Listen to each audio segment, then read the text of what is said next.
Okay, there we go. All right, I'm going to go ahead and call this meeting to order. This is the Assembly's Housing and Homelessness Committee. We are noticed today, Wednesday, October 18th, from 11 a.m. to 12:30 p.m. here at City Hall, room 155. Let's go ahead and start with Assembly member introductions. Zach Johnson.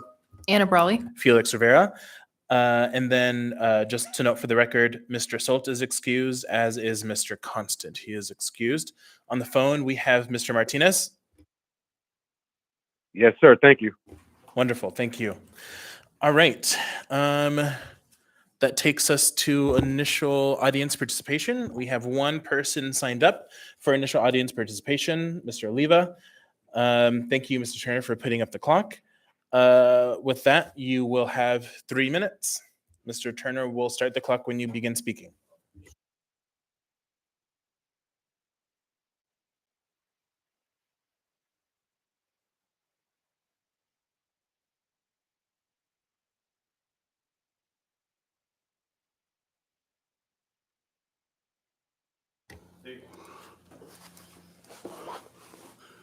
Good morning. My name is Ron Oliva, adjacent property owner to the Brother Francis Shelter. Consider myself, after 42 years of being exposed to the homeless issue, I consider myself an expert, and I offer expert testimony today. What I want to review is the options that I think the decision makers are making in the homeless issue.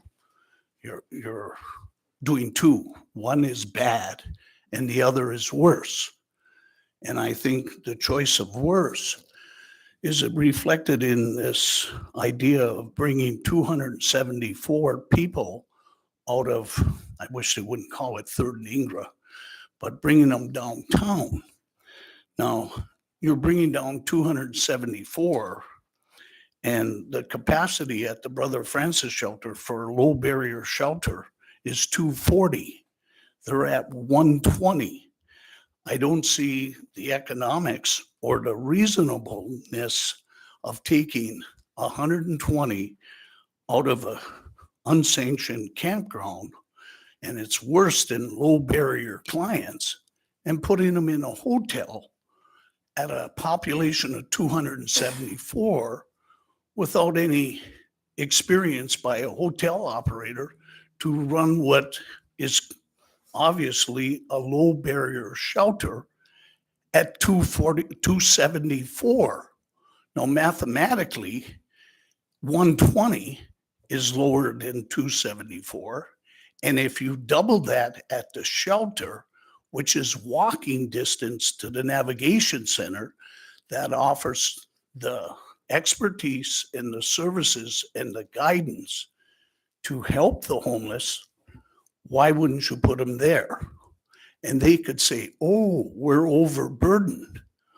No, you're not, because you'll be getting $12,000 a day, $360,000 a month to handle what your capacity is at and should be at. So it doesn't make economic sense. It doesn't make sociological sense to do that. And the damage report from the aviator, you're going to pay damages plus whatever he bid, $167 a night for a double room. I just don't get it.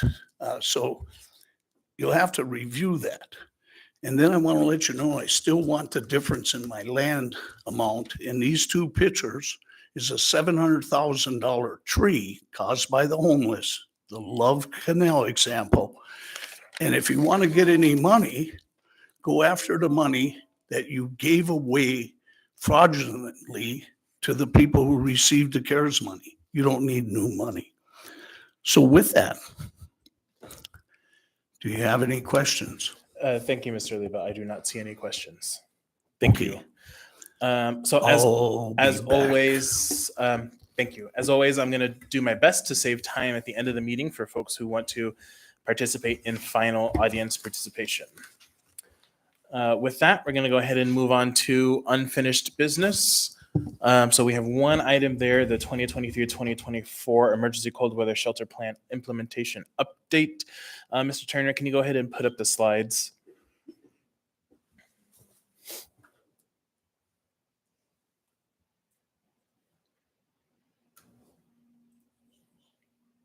Yeah, that one. So I have come up with a thorough list of questions in 3 categories to help track how implementation of emergency cold weather shelter is going. Some basic logistics questions, abatement questions, and then policy questions. I totally understand that we are literally 2 days into the implementation of emergency cold weather shelter, and that implementation is ongoing. So a lot of these questions probably can't be answered at this point. Also, none of my questions should be interpreted to suggest that we need to change our emergency cold weather shelter plan. I think we have a plan that works, and I want to give this plan time to be fully implemented before we consider making changes. With that, I am going to go ahead and go through these questions slide by slide and ask the relevant ones to the administration and or the operator to really focus in on questions that are primed for today. Other questions can be addressed next month or in future meetings. So with that, we can go to the next slide, please. So for this particular slide, I would like as much information as you're able to share on all of these questions. Yeah, through the chair. Excuse me, Alexis Johnson, Anchorage Health Department. The first question being asked is how many people are registered to participate in emergency cold weather shelter? Currently, we still have the shelter hotline up and running, and we have received 763 individuals seeking shelter, and these are deduplicated. Unless someone had given us an alternative name, but for the most part, we cross-referenced names, birthdays, and phone numbers. And so we are looking at 763 unique individuals seeking shelter. How many people have actually moved into emergency cold weather shelter beds? As of 2 minutes ago, the Aviator has 103 people who are registered and in the facility. And then the Alex Hotel has 90 and should be full by the end of today. They cap out at 100. So next question, how many beds are full at the Alex? 90. And then how many beds are left? That would leave us with 10, but those should be filled by today. How many beds are full at the Aviator Hotel? 103. And how many beds are left? So 274 minus 103 is 171. Okay, thanks. So a couple folks in the queue, myself and then Ms. Brawley. So of this 763 individuals who are registered through the phone line with Henning, do we have any idea of where these individuals are coming from? Through the chair to Mr. Rivera, we do ask the question, and I say we, but as the response, Henning does ask the location where individuals are coming from. For the most part, they are coming from 3rd and Ingra, Cuddy. We did not have a ton of registrations out of Mountain View or Davis Park or north of that. And we do have a lot of people who are currently in shelter. I would say about 30 to 40 people that are currently in a shelter that would like to move from BFS, Rescue Mission, Awake into non-congregate. And then we also had some people that were interested in terminating their leases in order to obtain emergency cold weather shelter. Thanks. So I guess just a follow-up question on that. So it's always been my policy position that emergency cold weather shelter is meant to add to, so supplement the existing HPRS, not to replace the existing HPRS. So is that the same policy position that the administration holds? Through the chair, yes, it is. We did not prioritize people who were currently in specific shelters unless we knew that they were being exited. Some of those were coming from BFS respite, for instance. But yes, we did not. This was to be supplemental, not to go from a specific location into a hotel room. Thank you. Ms. Brawley? Yeah, thank you. Similar kind of questions. I was curious, one, to clarify, this is adult individuals and not families, because I know there's a separate system. Is that right? Through the chair to Ms. Brawley, family units we have, but they are adult children and parent units or sibling units, but they are all adults. We've only had one phone call that we received from Awake, and it was about a mother and a 1-month-old that they could not place, but I believe we have placement now. But it's adult children. Thank you. And I should clarify, it's not a separate system, but there's a separate set of organizations and programs that serve families. And then my other question, you kind of got to it. I'm curious how many people are coming in, like you said, as a household or more than one person, as opposed to single individuals who maybe are sharing a room with somebody that they don't necessarily know. Thanks. Through the chair, for the most part, if they were family units, we did group them together in rooms. I would say you have about 30 to 40 family units of either siblings or parent relationship. And one additional question on populations. I know you're still working through the list. Do you have a sense of how many folks were already essentially known in the system? You know, they were already in HMIS, for example, versus folks that are contacting for the first time?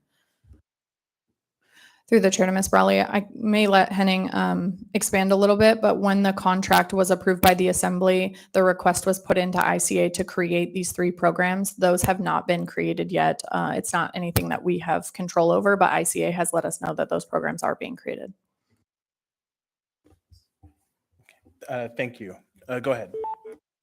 Yeah, thanks. You mentioned that some of these people currently have leases, but they're looking to terminate their leases and move into shelter. Can you speak a little bit more about how many we're talking about and what might be motivating people to go that route? Through the chair, through this list and how people have communicated to the list of where they were staying, we do know that people at the guest house at the Golden Lion have requested to be in emergency cold weather shelter. When asked, you know, are you leased up? They say, yeah, but I'd rather not pay because they are self-pays. They'd rather not pay through the winter. Any idea how many people we're talking about that fit in that category? Through the chair, I believe there's 4 on this list. Okay, thank you. Thank you. All right, we can go ahead and move on to the next slide. All right, so on this slide, you can ignore the question around navigation services. So what, questions 2, 3, 4 on this one? But if you can address the SWS question, timeline, the AR question, and then how people will be notified, and then third-party oversight. All right. So first question, have the beds at the old SWS admin building come online? The answer to that is no, they have not. We just got an update from M&O yesterday that they believe it's going to take about 2 additional weeks due to contractors needing to complete work. We had some delays in getting those contractors in place to do this specific type of work. So we're looking at about 2 more weeks. Next question, will the administration be requesting assembly resolution that the assembly approve an increase in beds? I believe over the next 2 weeks, we'll kind of see how things shake out, and then we will, I don't want to put more than 150 people at that facility. We've communicated to the public that that's the number that we'd like to stay at. I think it's a great opportunity to pilot a small shelter.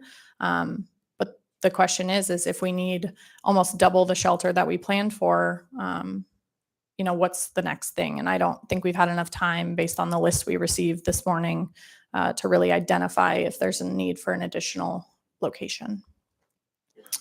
Navigation center will be turned on at the same time as emergency cold weather shelter at the SWS facility. I can't speak specifically to what services will be there, and I'd be happy to provide an update when we do. How many people will be experiencing homelessness, or how will people be notified? We plan to keep the shelter hotline still up and running to get people on this list to make sure that we know what is needed. And we will continue to do outreach and pass out flyers and let people know when it is online, as well as communicate with nonprofits and the providers who are looking to discharge people out of hospitals or facilities medical facilities to this facility, the SWS facility. And is there an update on third-party oversight? Yes, that ITB is live on the purchasing website, and I believe it closes the 26th of this month. And then we will award from there. Thank you. All right. So I don't have any questions on this, but I do just have a quick comment, and that's, I heard you say, Ms. Johnson, that double the shelter need than we had planned for, and I'm not sure we are ready yet to make that kind of pronouncement. I think we need to wait until we have all of our shelter beds online, and then I think go through this, 763 individuals, of which you've already highlighted up to 44 of them who already have other accommodations, which helps to lower that number. We know that we have some additional housing coming online, the 150 SWS beds. And then there's just a lot of unknowns from my perspective on those 763 minus however many we want to take off individuals who will actually accept shelter or need shelter. So I think as we go through the process in the next couple of weeks, I think we'll get a better sense of how many more, or if any, additional shelter beds we will need. So I don't think we're necessarily ready to make any official pronouncements that we need to double the number of shelter beds. I would caution from using that kind of language until we know for certain. Yeah, go ahead, Ms. Barley. Yeah, thank you. Building on that, I'm thinking back to prior resolutions and the work over the summer, and I believe the number that was flagged as needing some kind of shelter or housing was between 500 and 700. And so I know the planning number for shelter specifically has been 400 to 450. So just building on Mr. Rivera's comments, I think this isn't wildly out of line. I know we also have pent up demand for shelter, right, with the lack of it. And I would anticipate that if people are moving, say, from congregate to non-congregate shelter, that does at least free up another shelter bed to the extent that that maybe it is more appropriate for folks to be in non-congregate. But I agree with Mr. Rivera that we need to wait and see. I had one other question about the population, and if we don't have this information now, I think it'd be helpful to track and keep communicating is the share of folks who are entering our system, and maybe this is an ask to the coalition more for the data tracking, but the share of population who are entering shelter who as a direct result of an eviction notice. So kind of tracking that, because that really indicates usually economic reasons for homelessness. Granted, there's many reasons for eviction, but I think being clear about that data and really understanding, because that really represents folks who were housed and then lost that housing for various reasons. So understanding we don't have that now, but I would like to put that on the list of indicators to ask for in the future. Through the chair to Ms. Brawley, I'll add two things. So the reason I say that double what we planned for, originally we planned for 400. We're looking at 720 to 760 right now. It would be naive of us to think that every person who is living unsheltered is on this list waiting to go into shelter. And I will tell you that based on locations given, there is about a dozen people who have registered from Davis or Mountain View. And we just know that there is a lot more than a dozen people at Davis. And there are plans to make that a snow dump again. So those individuals who are currently staying there will be needing a place to stay if they are moved out of the snow dump. And so when we look at that number, we're looking at about 800. And that's double what we planned for. So that's why that comment was made. I will tell you one thing that kind of stuck out to me the most is how many children, and I say children as young people, 30 and under, how many people are actively living unsheltered that are under the age of 30 years old. It's quite a high number and pretty alarming. So just to flag that for you guys. Thank you. We can go ahead and move on to the next slide. Also want to note that we've been joined by Mr. Voland. All right, so on this slide, yeah, if you can address most of these questions, I think the only one, yeah, actually, that'd be great. Thank you. Yeah. So the question is, in light of the media report that current emergency cold weather shelter will be full on October 18th, will the administration continue with its abatement efforts at 3rd and Ingra? Yes, we are planning to continue to post 3rd and Ingra. I did a count this morning with outreach. We believe that there are 89 tents left. We believe at least a third of them are abandoned, with people who moving into shelter could not take all items into shelter with them. We have a 2-tote rule at all emergency cold weather shelter. So I have tasked the Anchorage Health Department outreach to go through, do tent knocks, see if anyone's home, if this is actually a live tent or if this is something that has been abandoned. But we believe with the 171 beds that are still available at Aviator and the 10 that are at Alex, we will be able to continue the abatement efforts at 3rd. And then I can have Director Braniff speak to the additional ones.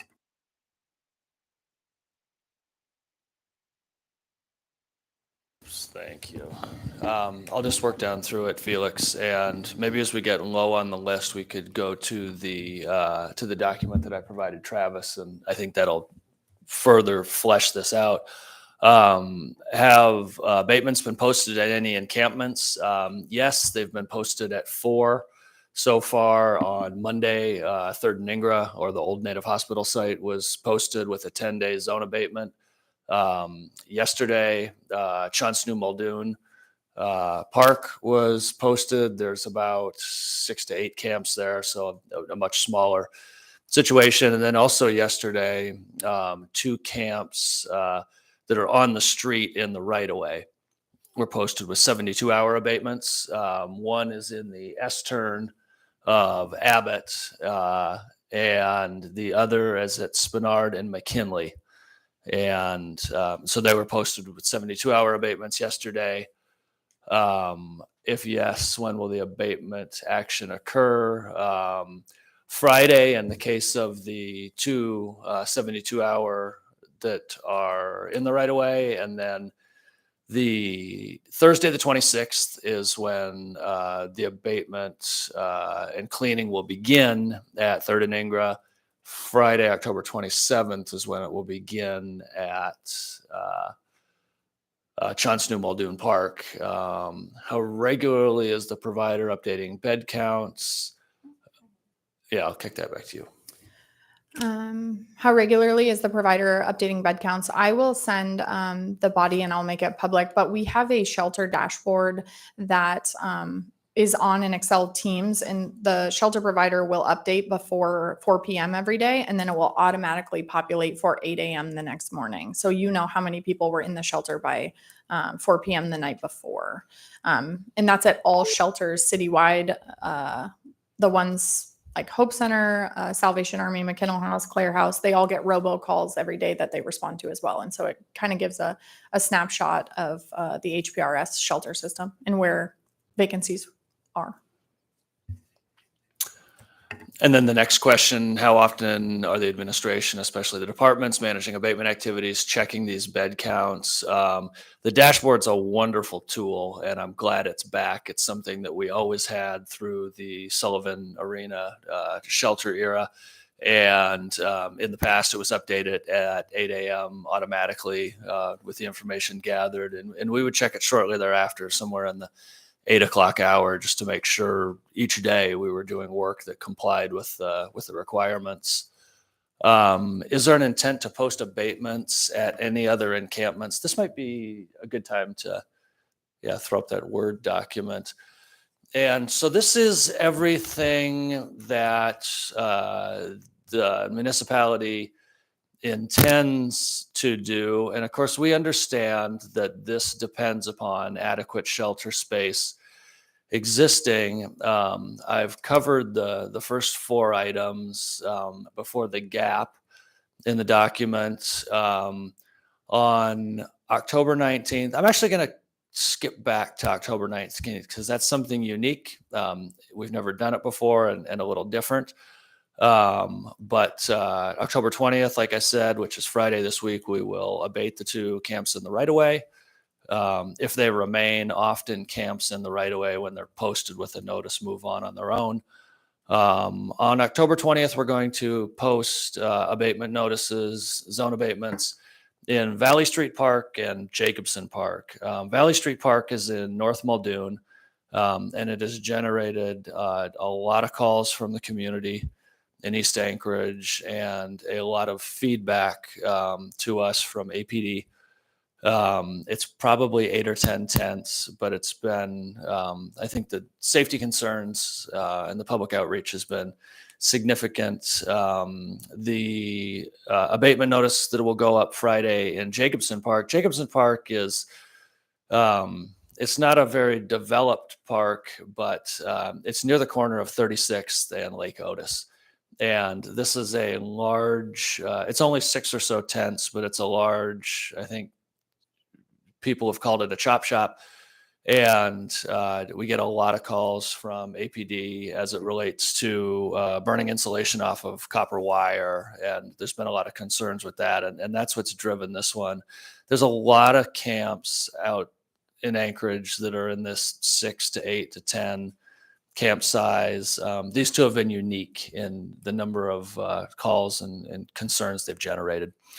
October 24th, I don't know if we're going to be able to realize posting the archive site as well as whatever camps may be in Cuddy. I think this is when we really do start to get into the reality that shelter space may or may not exist. We'll have already worked our way through 3rd and Ingra as well as a few smaller camps. October 26th, like I mentioned, we'll begin to abate and clean at the Old Native Hospital site. 27th, Shantz New Muldoon Park. And now I'll loop back to the Davis or Mountain View snow dump across the street on the south side of Mountain View Drive from Davis Park. This is a unique situation, and it's something we've been attempting to work on since we've heard a great deal of concern from street maintenance about these camps in the snow dump since last winter. And I think it's a particular safety concern. The snow dump operations take place in the winter when it's primarily dark, often on days when it snows, and all of these vehicles are required to, or essentially have to, the way operations work, back up. And when they're reversing, they depend on visibility in the mirrors. But when you get a lot of traffic in the snow dump, just on busy days, you sort of go headlight blind in the rearview mirrors.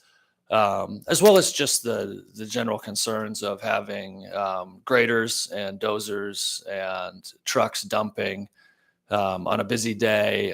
Right now, in approximately a 4-acre section of woods, right next to the entry and exit points for the snow dump, we have approximately 80 tents currently.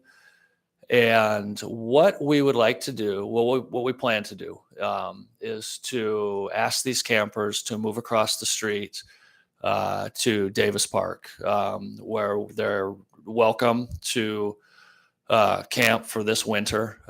We'll make it available through the winter months, and we're going to give 21 days notice. And really, we want to give as much notice as we can for people to move across the streets. And really the 21 days is determined by when we anticipate snow operations really need to begin. And that's mid-November historically.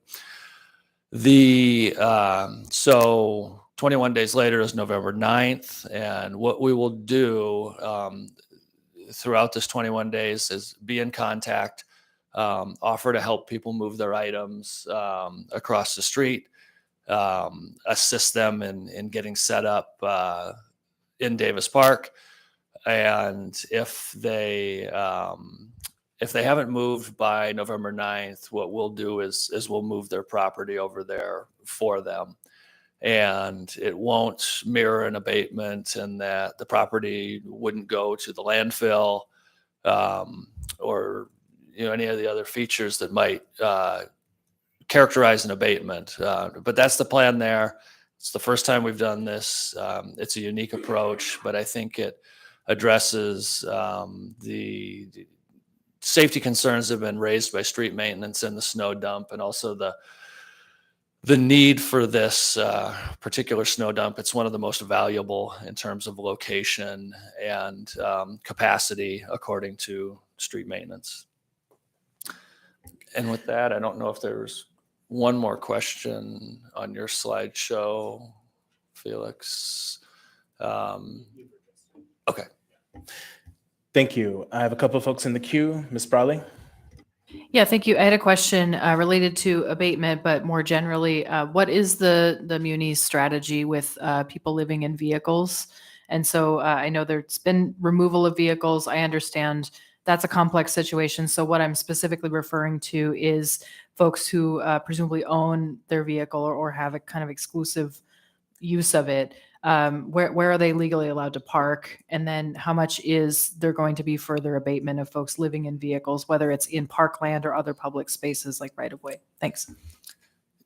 Sure. Thanks for the question. It's a good one. I think when we look at abatement, we look at pieces of property. We identify it on a map. We draw a zone around it, and typically what we experience is for the most part, vehicles are on the move, and that tends to be the case all winter. And I'll give you an example. We have 23 gated parking lots in MOA parks that we close each night and open again each morning.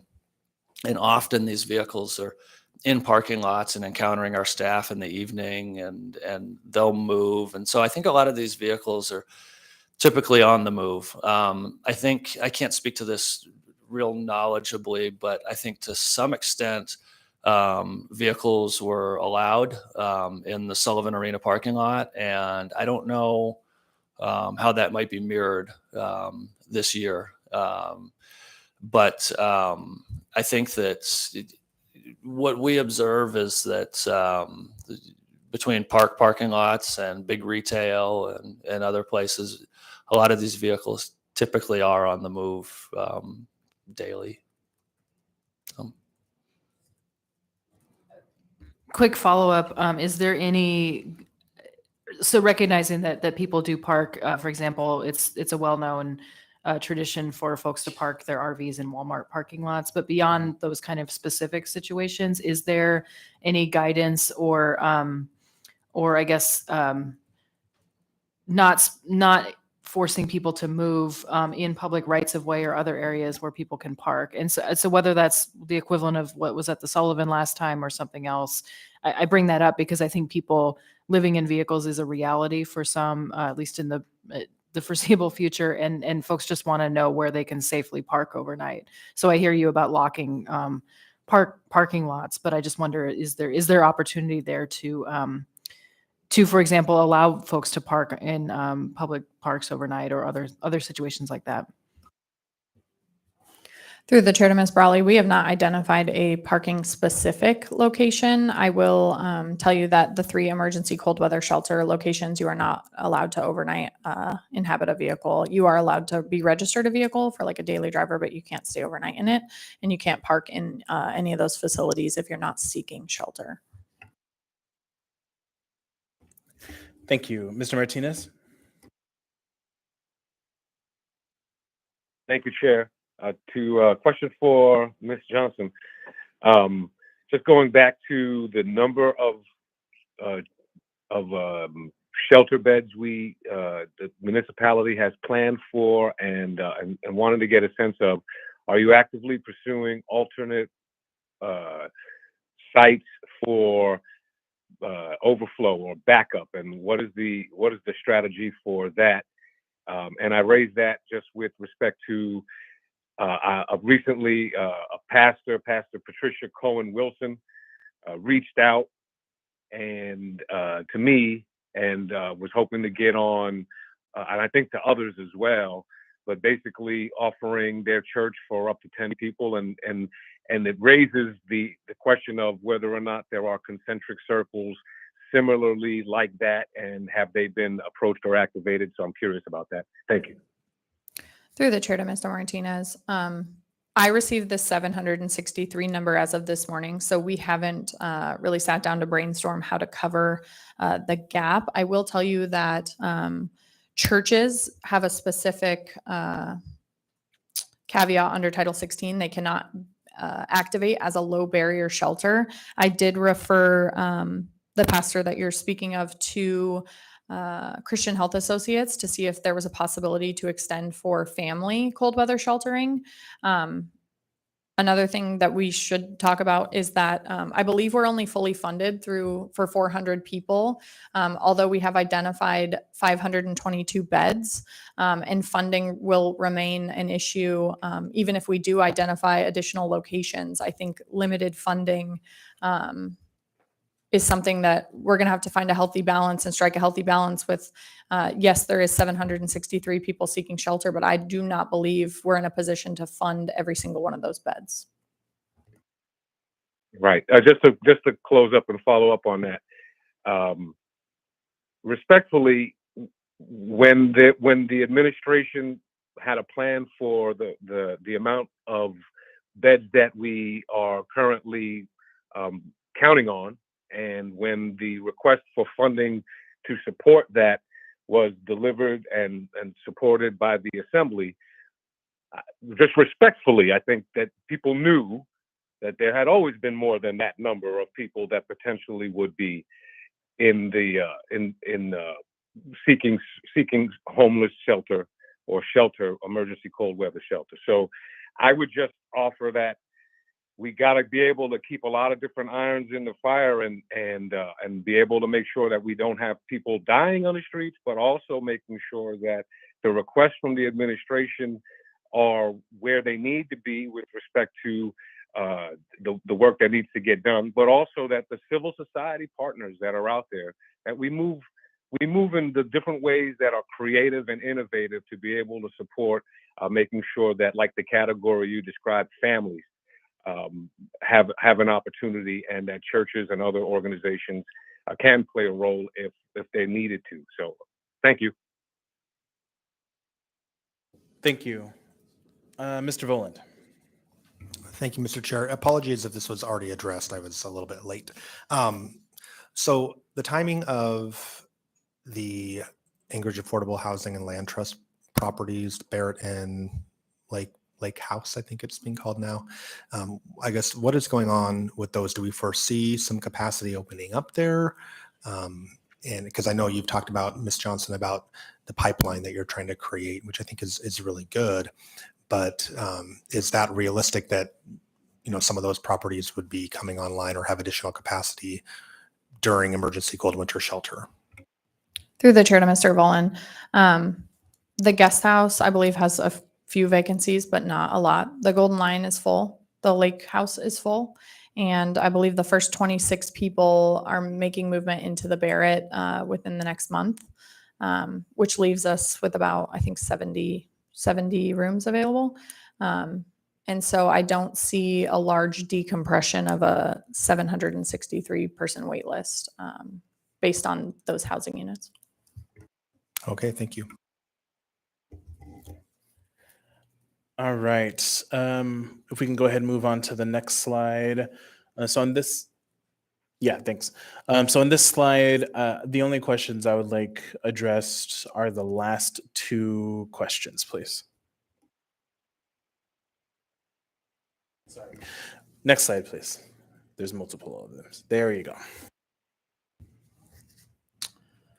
So the last two, can you please send a confirmation email on Tuesday, October 24th to the H&H committee that all day one emergency cold weather clients have completed their CE assessment? I can tell you everyone that is currently at the Aviator has been input into CE so far.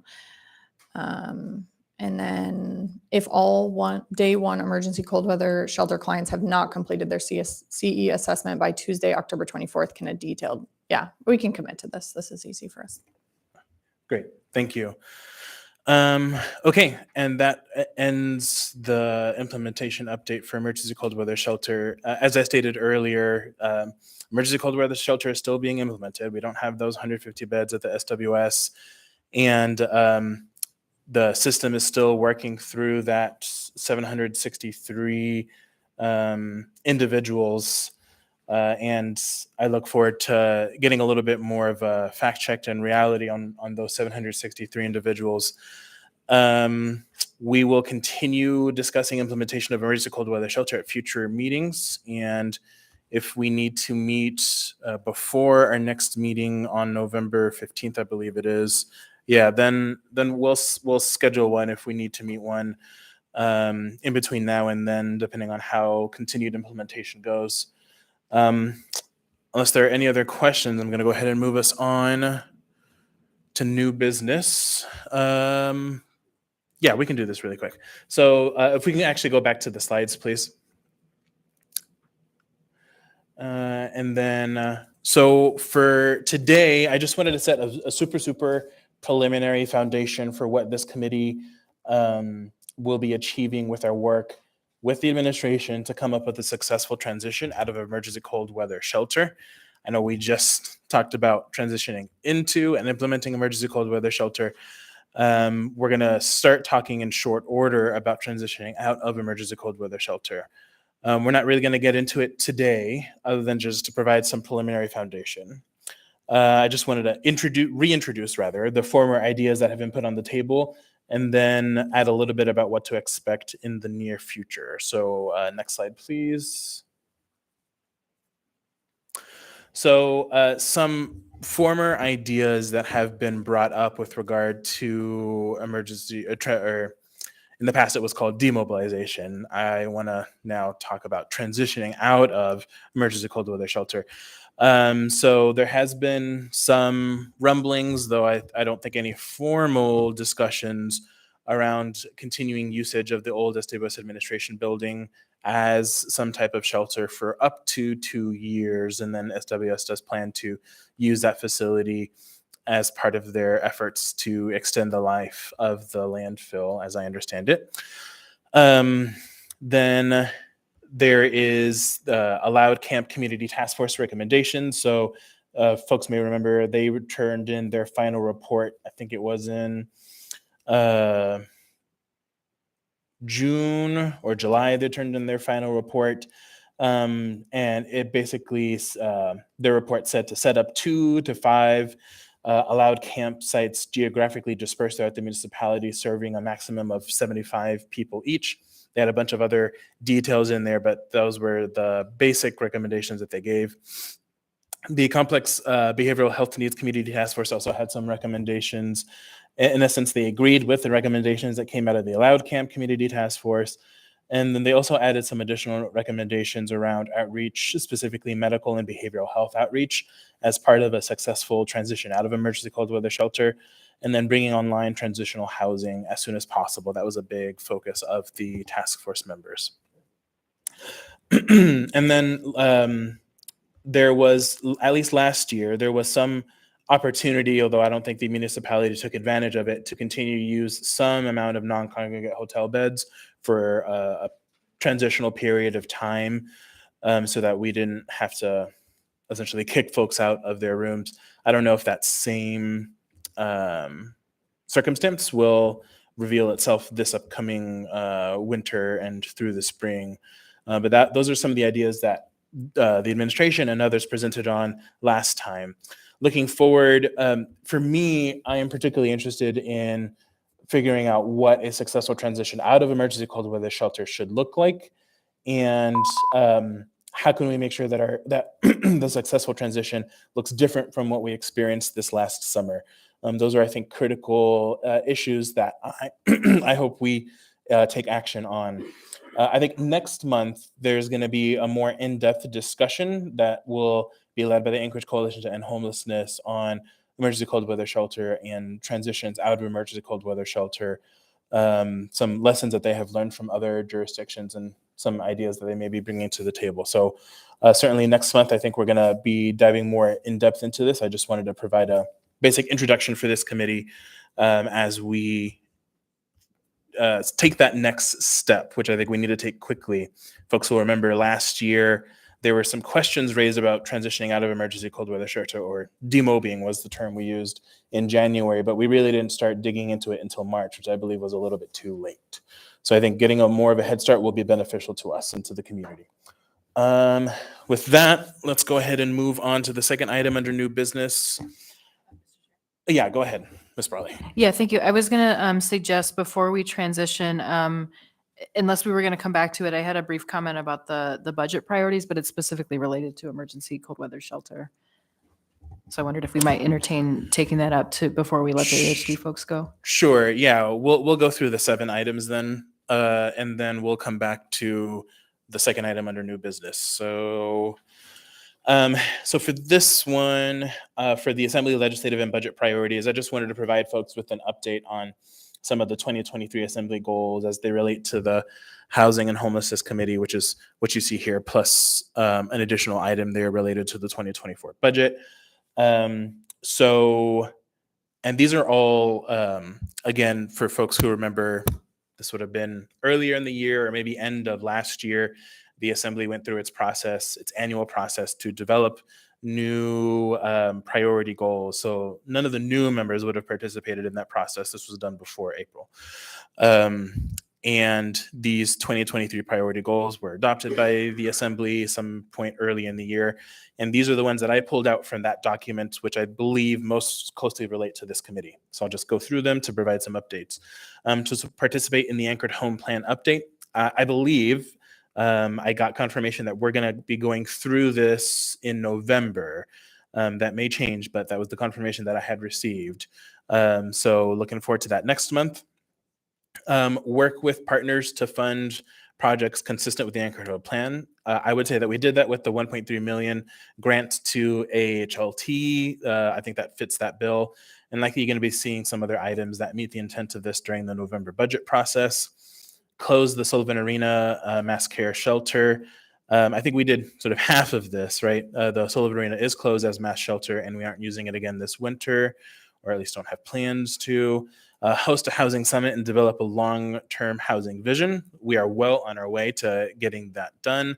By next month's regular committee meeting on November 15th, we will have held the housing summit and we'll hopefully have a good final draft of a housing action plan that will have some good long-term housing vision items on it.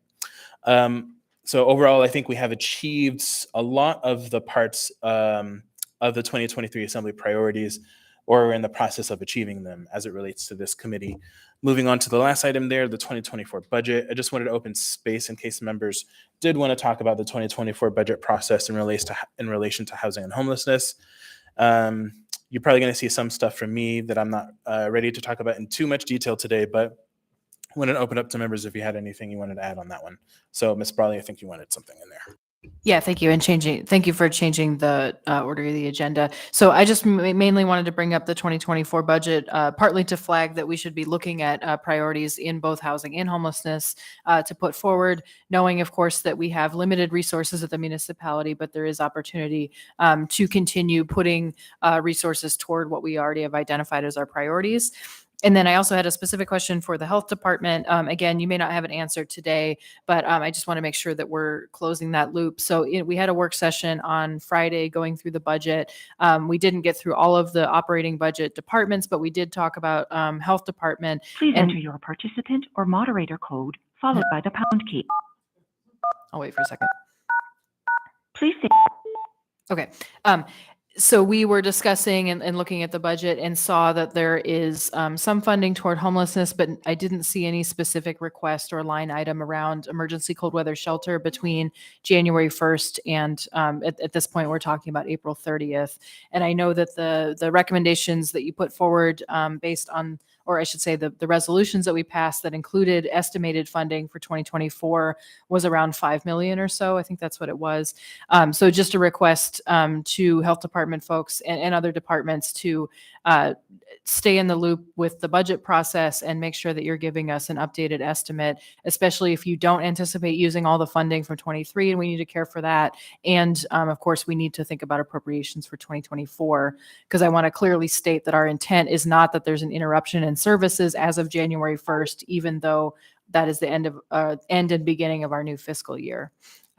So I don't know if there's any update on that now, and I'll ask if there is, but otherwise just to say we need to continue talking about that. Thank you. Through the chair to Ms. Brawley, I don't have any answer for you right there. I will just say I will most likely be coming forward with a request. We did have some substantial repairs that needed to be done to SWS that overestimated our $50,000 budget. It's about 150 to 200,000, and so I will most likely be asking for funding to make sure that building is habitable. And thank you. Yeah, that's certainly helpful. And then just to be clear too, I'm asking about the operation of congregate and non-congregate shelter, but I also understand that's part of the equation. Yeah, through the chair to Ms. Brawley, I believe our estimate was around 4.2 million. I guess the question is when we see how everything settles over the next 2 weeks and we see how many people are going to be needing shelter, that number could change, especially with food. But right now our estimate's about 4.2 million, and we should start talking about that.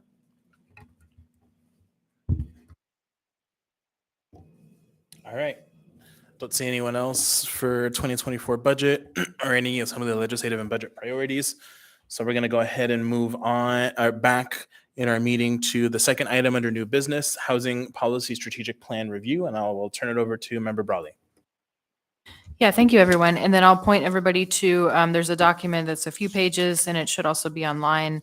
And we have paper copies before us as well. So this is a continuation of a discussion that we've had in multiple forums, including committee meetings, and we had a work session on strategic planning.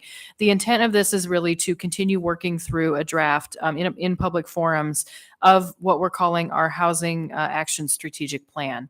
So this is something that we'll also be working toward presenting at the summit.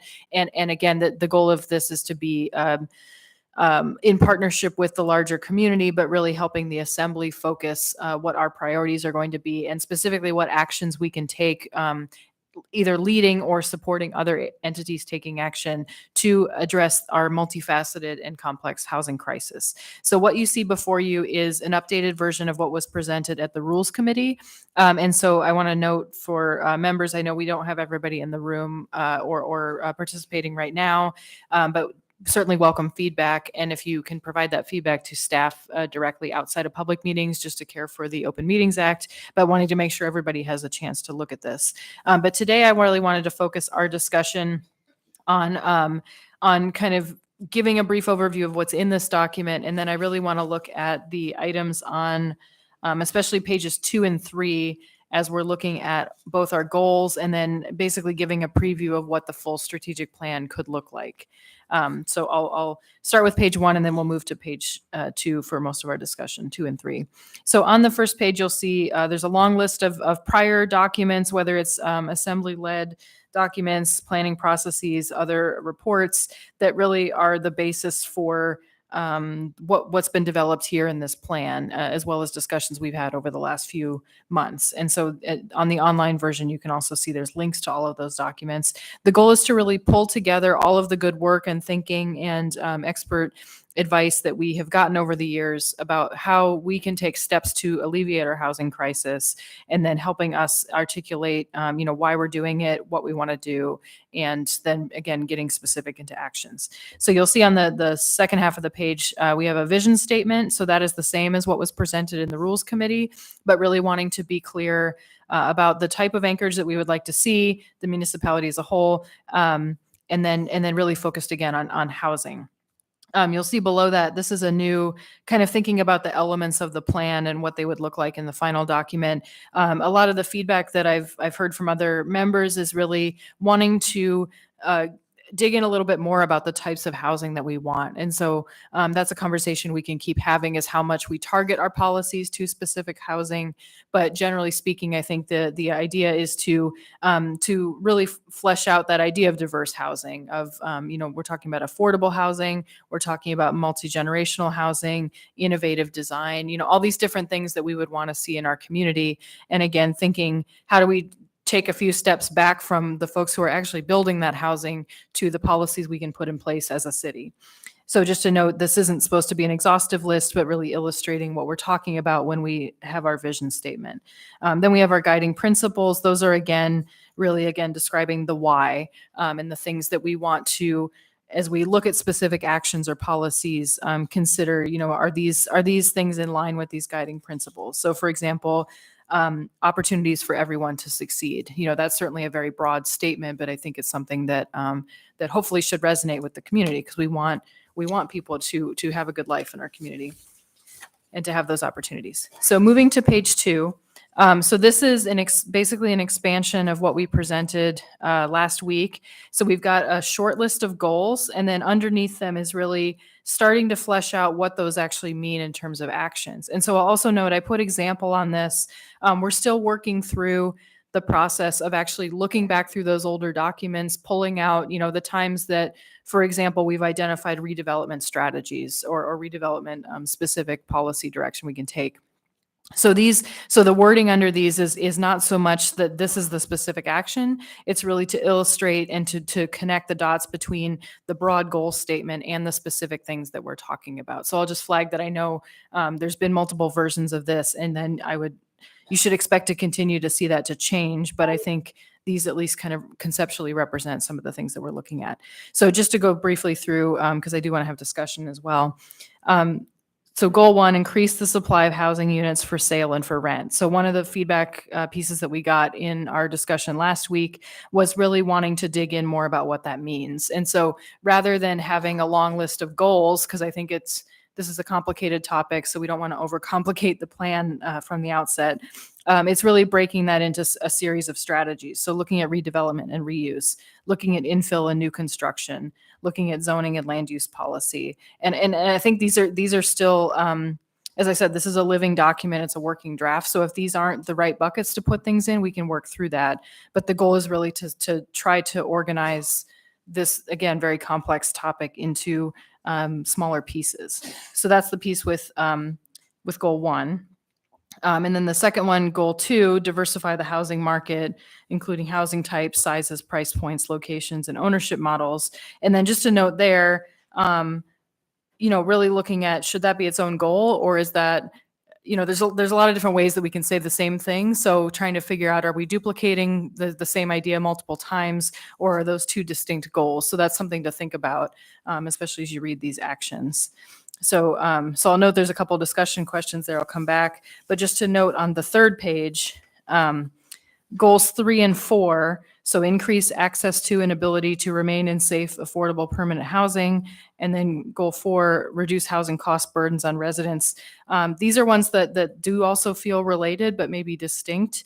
And then there's several actions under there. And that's, I think, where we would like to focus discussion today in the Housing and Homelessness Committee, knowing that we've spent a lot of time on the land use and zoning kind of discussion, and certainly that needs to be in the plan, but also wanting to make sure that we're looking at that issue of housing preservation, of affordable housing, of preventing evictions, that kind of thing. So there's a couple of discussion questions there. And then I'm going to suggest that 5 and 6, I just want to note they're there, but those are maybe separate discussions, so I don't want to focus our attention there today. But really encouraging folks to read the plan.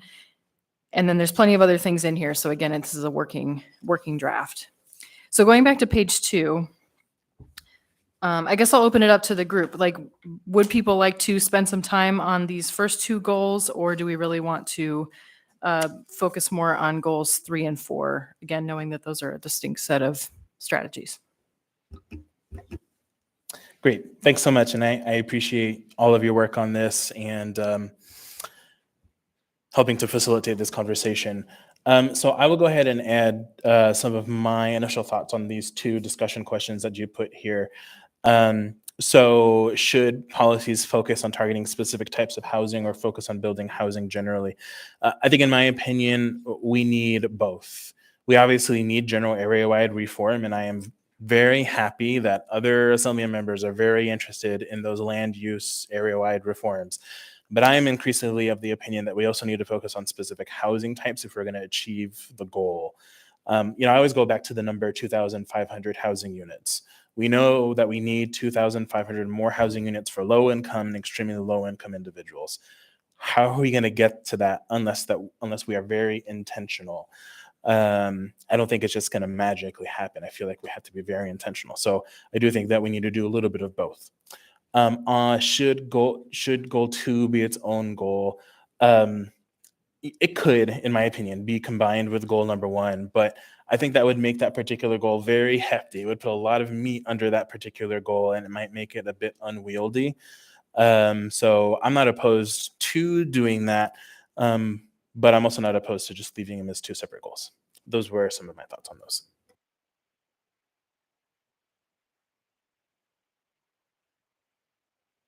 Yeah, go ahead, Mr. Johnson. Yeah, thank you. I appreciate Member Brawley putting this together. I think a consistent theme that I hear when I talk to people in the industry is just the costs of development. And that's a pretty broad spectrum of things. You know, we talk often about the need for redevelopment and the aging housing stock and the fact that a lot of our housing is poorly developed. But the cost of demoing an existing structure, from what I hear, is cost prohibitive in a lot of cases. So, yeah, essentially, and we may be stuck with these derelict structures because, you know, they may be unsuitable for habitation, but simply impossible to remove. So I think talking about what can we do to address that. Also, what practical changes do we need to make to code? I mean, certainly we want housing built to a certain standard, but at what point does it become absurd? For my own part, my wife and I were renovating our kitchen and dining room, and it's only about 260 square feet. I mean, less than half the size of this room. We now have 40 outlets in that room. Like, you could plug in 40 appliances simultaneously without anyone having to double up, which is just remarkable, but that's what the code says we need to do. And, you know, I mean, those costs do start to add up for people. And then also, you know, as specifically outlined here, but I think one that deserves a robust conversation is what is the cost for connecting to offsite improvements? You know, we had planning speak to us recently about how they see that as a major barrier for development and specifically more intensive use development. The example that was brought up, I think they said there was a site that was zoned and suitable for something like 80 units, but they ended up with only putting in 8 because they had to rely on on-site services, which is unfortunate and feels like a missed opportunity there. So those are some of the areas that I'd be interested in focusing in, is what can we do to reduce the costs and the burdens on the people who are out there trying to engage in new construction or redevelopment. Thanks. Before we move on, can I just, we do have a few seats in the front row that are open, so I'm going to invite folks that are standing. If you want to take a seat, those are available for you. And then 2, can I get a showing of hands of individuals who want to participate in final audience participation? All right, I'm not seeing anyone. So I'll save 3 minutes just in case anyone changes their mind. Okay, there's one. Okay, so we'll definitely have 3 minutes set aside at the end of the meeting. Okay, back to you, Member Brawley. Yeah, thank you. And I appreciate, I'm taking notes on these comments, as well as, again, encouraging folks to reach out to staff. So Claire Ross and Allie Hartman, who are helping tag team on this. So please, as you think of other things, send them to them directly. So I think I will move us on to page 3, again, knowing there's a lot of content in here that we could talk about, but I want to make sure that we're focusing on these. And I'll say too that, again, these are example actions, either from best practices or kind of initial brainstorming, but we're working through the process of looking back to past work and making sure that we're connecting with those directly. So goals 3 and 4, again, are really focused on outside of the kind of housing production goals, you know, building or renovating housing units. These are looking at other ways that we can support people remaining in housing or accessing housing, and then those cost burdens. So I'll just mention briefly, under goal 3, there's several items thinking about eviction prevention, connections between the correction system and permanent housing. And then I'll say that I know that some of these things are going to be in other recommendations, like the complex behavioral health task force. I think there's some housing ones in there, so we can make sure to square those up. And then the other one on housing costs, I'll note the description about low-cost ways to save energy and money, such as programmable thermostats. That is one that it was actually in our climate action plan, and the idea being that if you can reduce people's utility bills and energy costs, including retrofitting housing to be more energy efficient, that is a way to save costs. So I want to help us think beyond just housing production and the larger goal of housing. So with that, I will also pause and see folks' responses to these, and then also if there's other actions that you have thought about or know from other places that we should put on this list. Thanks. And I do have some thoughts. I cheated a little bit because I'm working with Anna on developing this, and so I saw these a little bit in advance. So I came prepared. So on our goals 3 and 4 different? Should it be its own goal? For me, I think it really depends on how you frame these goals. So I'll tell you about how my mind frames these goals. My framing of a goal 3 is that we are trying to keep people in their housing. That can look a lot of different ways, but we're trying to keep people in their housing. My framing of goal 4 is that we deal with affordability issues head on. And to me, I think those are 2 separate goals. But again, it goes back to the question of how you want to frame these. And I think moving forward, I do think it might make sense if that's a framing that's agreed upon by a majority of the body, that maybe we fine tune the language there.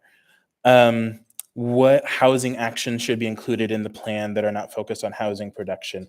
So I had a little bit of difficulty with the framing of this question. So I'm just the way that I thought about this question is, what housing policy actions should be included in the plan? Because for me, some housing policy actions are going to be directly related to development. Some of them might be tangentially related to land use. So I have I got to cheat a little bit. So I have a little bit of a list. So I know we're already moving in this direction, but I think we need to continue to explore the options for manufactured housing communities, both from the perspective of replacing the aging stock of mobile homes, as well as the possibility of developing new communities. We know from many in our community that this is very much a relied upon form of housing, especially for our low-income and extremely low-income communities. And so anything that we can do to provide more of that stock would be beneficial. Planning is already conducting a study. You all know that in the first quarter budget revisions, we passed an amendment that allowed planning to do a study on manufactured housing communities. And that should be done by April or May of next year. And then we also know that HUD is focusing on manufactured housing communities, and they have a notice of funding opportunity, which I'm going to turn to my friends at the Anchorage Coalition to End Homelessness. And I'm looking at one in particular. Thanks. Has that NOFO come out yet? Okay, got it. So that NOFO has not come out yet, but hopefully it will. Notice of funding opportunity will come out by HUD at some point soon, and we will be able to hopefully competitively apply for that. I think we do need to make continued investments in vacant and abandoned properties. I know we made some initial investment in September, and we're waiting to see how that investment pans out. But I am crossing fingers and toes that investment is going to turn out very well, and I think there's opportunity for us to double down. I do think that we need to consider a few other kind of ideas like rent stability. By and large, a lot of the rental stability programs that thankfully existed due to the millions of dollars of federal funding that we received, those rental stability programs are either all completed or are going to be completed relatively soon.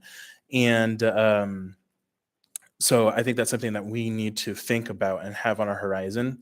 As we all know, gap funding is something that for some particular projects, especially in the affordability criteria, gap funding is something that's critical and important. And, we may be in a place where we can provide that kind of contribution to helping to spur development.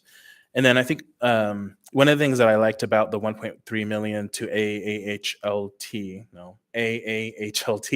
was the matching fund requirement.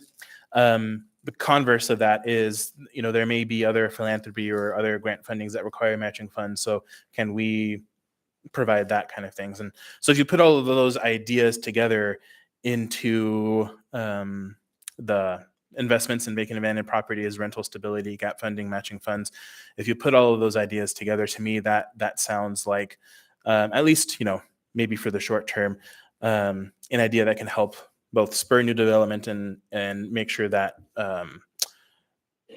housing is, what's the phrasing that you use in the goal?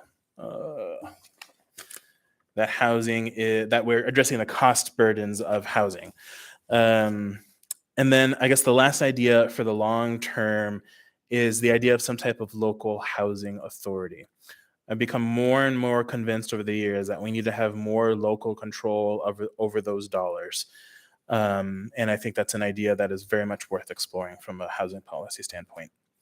And then last one that I'll add to the mix is I think it would be very interesting, and I've had some preliminary discussions with my vice chair, Mr. Salt, of having some type of housing dashboard to really track the municipality's investments in housing. Not necessarily we invested X amount of dollars in this project and that many units, but how those units are performing. Are they doing what we intended them to do? And that is something that I think would be an interesting housing policy discussion to have. So those are some of the ideas I wanted to bring to the table. Thanks.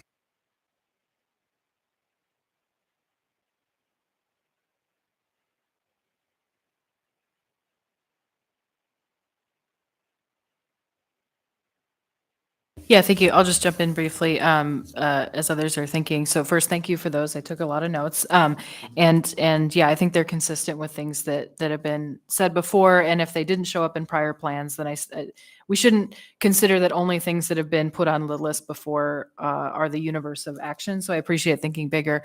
And then I also want to note one that I want to understand better. I had an opportunity to attend part of the civil rights conference this weekend. I know Mr. Rivera was there in the morning. I was there in the afternoon. And one of the things that came up that I would like to understand better, so I'm just flagging it now, is local enforcement of the Fair Housing Act. So I know in the past we've heard a briefing from Alaska Legal Services Corporation that has a grant dealing with that. I know our office, the Anchorage Equal Rights Commission, I believe, can deal with those issues, discrimination issues.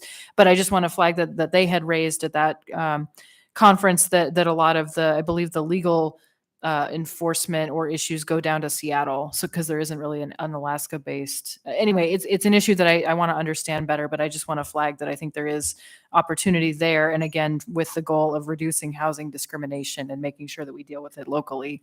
And then similarly, thinking about, the diverse populations who have housing, increasing language access resources. And that's something we've been talking about in other contexts, but I think there's opportunity to think about how those in the community who provide housing could be given more resources or tools or materials to help address maybe issues that are related to language in terms of seeking housing, maintaining housing, that kind of thing. So I just want to flag those as well. Great, thank you. All right, not seeing any other discussion. We're going to go ahead and can you, are you going to do this one? Yeah. Perfect, because I have thoughts. Yeah, thank you. So as I said, there's a lot in this document to digest. So we're going to move to page 4, and then I'll note that this is the last piece we'll talk about today. But again, would love people's thoughts on wording, big picture, additional actions, all of those things, because we're really trying to build the plan in real time. So on page 4, you'll see another piece that was a big a theme of discussion in our meeting last week on housing indicators and targets.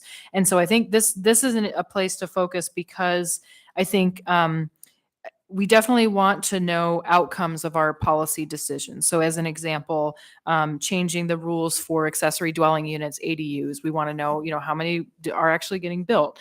And then also just to recognize though, because again, we're not the ones building housing. And again, I'm talking about housing production, but there's all these other aspects too, that we're changing policies to make it easier to build housing or to make it more possible for folks to stay in housing. So there's a couple steps between the policy actions we take and then what actually happens on the ground. So recognizing that, there was a lot of interest in having measurable targets and measurable indicators that we can track. And I think that is a great idea.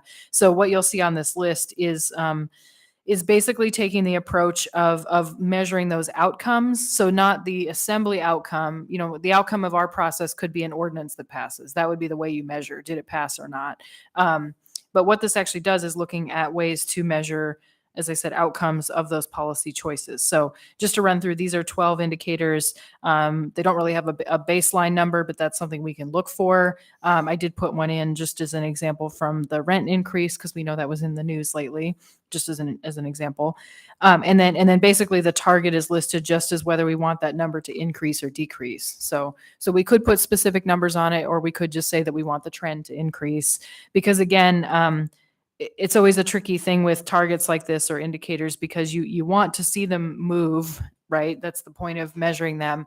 But then sometimes there's a few steps again between the actions that you take and then whether or not that actually results in the increase. So I don't want to sign us up for something that looks like we're not doing our jobs essentially or not achieving the outcome when there's other factors. So anyway, all that to say, you can read through the list, but really it's tracking number of units and then trying to think of some other indicators that may be useful. So this is again another working list, and would love feedback. But I'll just mention 1, 2, and 3 are really looking at housing units.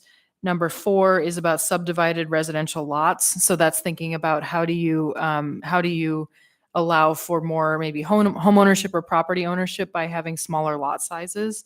Number 5, accessory dwelling units. Number 6, average age of homeowner. So that one is looking at the idea of the fact that it is more difficult to buy a house, right? So if we wanted to look at the share of folks who do own homes, then that the logic would be that you would want that average age of your homeowner to go down because it means younger people are able to buy housing. Looking at median sale of housing units by type, that's something we can get from MLS, our real estate system, or I should say not the cities, but others track that. Number of housing units for sale under the median sell price. So again, thinking about wanting to focus more on those affordable units, rate of rent increase, proportion of resident occupied housing. That's something we can get from the census. Number of vacant and vacant and abandoned properties identified by the Muni. And then this last one I'll note is something we should talk about in a different venue, but median days between when the Muni receives a permit application and when there's actually a certificate of occupancy. So some kind of measure, and this is something we've talked about in community and economic development, some kind of measure, because the goal would be to decrease that. And then specifically noting that it says median, because we always know there's outliers, but we would want the typical project, the number of days to go down. So again, just it all depends on how you draft these things. But curious folks' thoughts on this, and then I'll just note are these the right indicators? And then I laid out that question of how we track our progress, whether we're measuring only things that we, the assembly, do, or if we want to measure these actual outcomes or both. Thanks. I'll go ahead and start. So are these the right indicators? I think, yes, these are the right indicators. And I would also add some target to measure the total population of renters who are rent burdened. Because I see in here you have average annual rent increase, which is a good thing to track. But I imagine that there are a swath of members of a population who under the current rents are rent burdened. And I think that's something that's important to track. For me, I think targets should come in one of two forms, either whole numbers if we don't have a specific end goal in mind, or by percent if we are trying to achieve a specific goal. Example, I mentioned the 2,500 low-income, extremely low-income housing units. So that would be, we want to achieve a percent of those. And I think we need to measure these goals by some time frame as well. I know the 3-year target is the time frame, but I would maybe attenuate that a little bit more to maybe do annual targets, just so that we can more easily track our progress. And I think these goals, whether we do annual, 3-year, whatever it is, should be measured. And in my opinion, I think it would be great if these were measured quarterly, which may require some additional investment and resources to do that kind of measurements and that kind of reporting. But I think it's something worth thinking about. In terms of the trend data, for me, I wonder how would we get that trend data in the first place? Wouldn't that come from some other data set, some other base data that tells you the trends going up or down? And if that's the case, then I think we should just use that base data set. Targets, in my opinion, should correlate on some of the other questions you have in here. Targets should correlate with the actions in the plan. So like if we're funding rent stability, the number of people who are staying in housing due to the funding should be tracked. And then the eviction rates are also things to track. So I think targets should correlate very well with whatever the actions are in the plan. And I know we're still working through what those actions should look like. And I think for me, I think this is important enough. And we're in a big enough crisis with regard to housing that I think we should hold ourselves to a higher standard. And I think we need to be bold. And to me, that standard is using specific numbers or percentages as I've described as targets. And I think that also incentivizes us to work very closely with the community partners to make sure that that we are doing our best to make this all happen. So that's my 2 cents.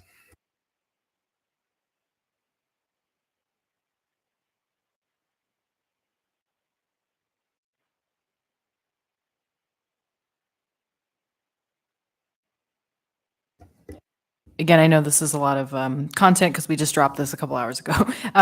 But one thing to note, that I do like the idea of putting specific targets with the specific goals. And so I didn't draft it that way, partly just so we could look at the list together. But I think that is a great idea. And I think we could probably do both. We would have maybe a dashboard style where it's got this information, and then the plan itself indicates which targets go directly with which goals. Or maybe there's some that speak to multiple goals. And again, I'm taking a lot of notes.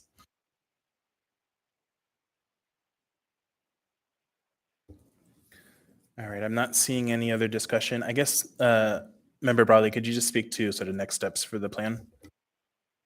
Yeah, thank you. So next steps are, again, want to remind folks we have Housing Action Week coming up. So October 30th through November 4th, including our big summit on Friday, November 3rd. So one of the showpiece or centerpieces of the summit, in addition to some great discussion and education, is going to be rolling out a draft version of this plan, and then really having a more focused discussion about actions, looking at not just, is it a good idea, but what impact will it have on our housing issues, and then what is the time frame or level of effort needed. So that's the conversation we really want to have. So again, the next step in the planning process is to continue getting feedback from folks, clean this up, and then start putting those actual actions in the list so we could see, what that would look like and what's missing.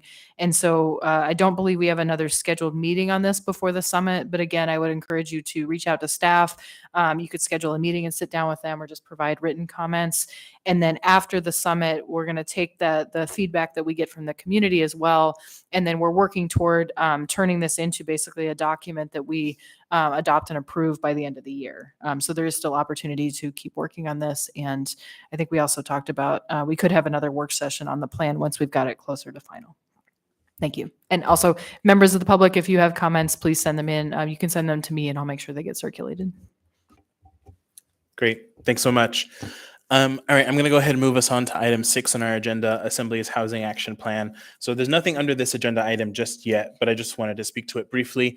Once we do have an approved Housing Action Plan, which we'll have by the end of the year, this is where we're going to tackle the housing policy parts of that plan in our meeting. So hopefully come January, this part of our agenda will be populated. Okay, I'm going to go ahead and move us on to final audience participation. So I know we had one individual who had requested to speak, and it sounds like we have 2. Okay. So if you can just wait until we have the timer up. And then, as with earlier, when you start speaking, the timer will start. All right. Welcome. All right, thank you. Oh, There yeah, we go. there you go. Thank you. My name is Eric Glatt. I live in District 1. I also am an attorney representing 16 people in litigation against the municipality over its misguided homelessness policies and practices, just for full disclosure. My question is through the chair to Ms. Johnson, and I fully understand that Ms. Johnson is under no obligation to answer this, but I just want to point out that what I think I heard today during the presentation was there are, as of this morning, 763 people who've requested shelter, and that number is going to continue ticking up as more people are contact the office seeking shelter, and as the Muni proceeds with its plans against people, including some of my clients who are currently sheltering themselves in the property adjacent to the Mountain View Snow Dome. So assuming that number is getting closer to, I think Ms. Johnson suggested, 800 people may be in need of shelter this winter. I also heard that the Alex Hotel will be full as of today, and that as of this morning, there are approximately 171 beds left at the Aviator. I also heard that plans for SWS will not be executed, and those beds won't be available for at least another 2 weeks.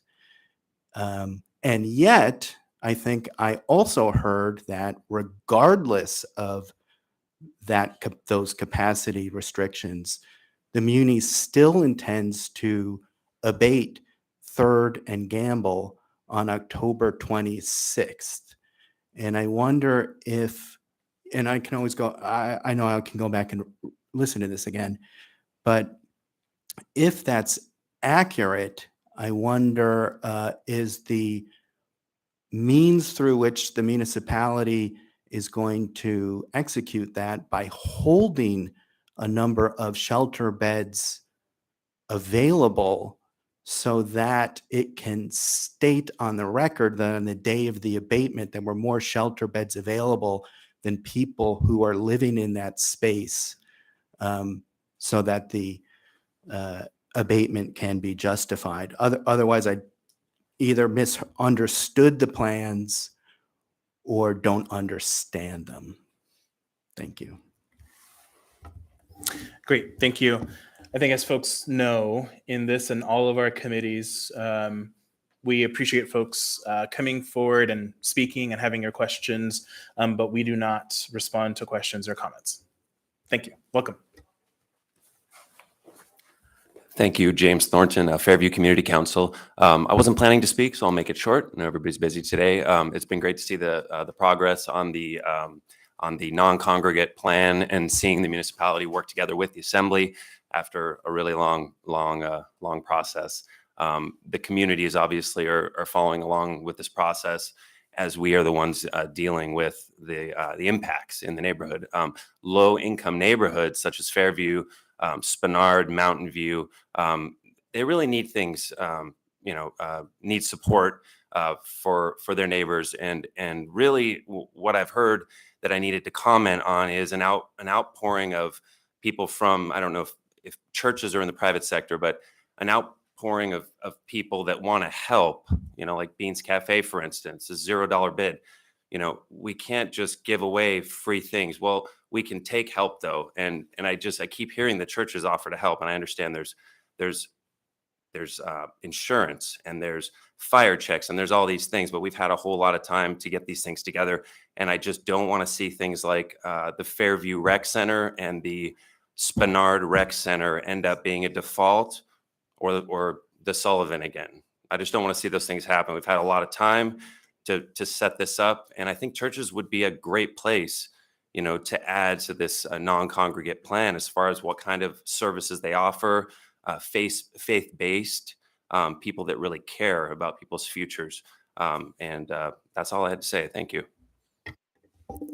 Thank you. We have time for, one more individual, and then we'll have to adjourn because we have another meeting coming up.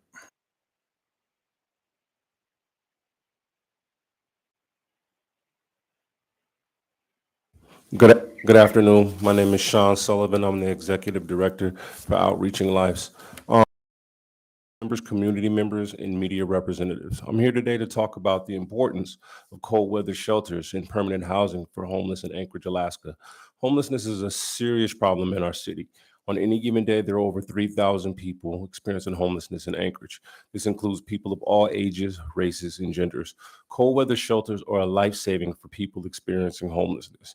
During the winter months, temperatures in Anchorage could drop below freezing. Without a place to go, we experience homelessness. The homeless experience hypothermia, frostbite, and even death. In addition to cold weather shelters, transforming vacant and abandoned properties into permanent housing for the homeless is a cost-effective way, to address homelessness. And it's also a way to revitalize our community. Street outreach is also essential to reaching people experiencing homelessness and helping them to access services they need. Street outreach workers build relationships with people experiencing homelessness and help them connect with the housing and healthcare and other services. Outreaching Lives is a nonprofit organization that provides street outreaching, housing, case management, and other services to people experiencing homelessness. We have a team of experienced and qualified staff who are dedicated to helping people experiencing homelessness find housing and get back on their feet.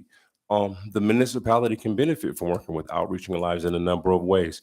We have a deep understanding of the needs of the people experiencing homelessness and the challenges they face. We also have a proven track record of success in helping people experiencing homelessness find housing and get back on their feet. Some of the qualifications that my team has is SOAR certification, case management, mental health specialist, housing specialist, property manager, real estate developers, trauma-informed care provider, and also extensive training as a substance abuse counselor, and have worked extensively to house our mental health population. I'm urging the community to support the municipality's plan to implement this cold weather shelter for the winter. I'm also urging you to consider working with Outreaching Lives to help relocate people experiencing homelessness to cold weather shelters and permanent housing. As a member of the Anchorage community, we all have a role to play in addressing homelessness. We can support organizations that are working to help people experiencing homelessness find housing and get back on their feet. We can also advocate for policies and programs that support people experiencing homelessness. I urge the media to play a role in raising awareness about homelessness in Anchorage by sharing stories about people experiencing homelessness and the challenge they face. The media can help to build public support for solutions. Assembly members, I urge you to take action addressing the homelessness, and please support the municipality's plan to implement this cold weather shelter. Please also consider working with Outreaching Lives to help relocate people experiencing homelessness to cold weather shelters for permanent housing. Thank you, and thank you for your time. I look forward for working with all of you to make a difference in the lives of the people experiencing homelessness. Thank you. With that, this meeting is adjourned. Thanks, everyone.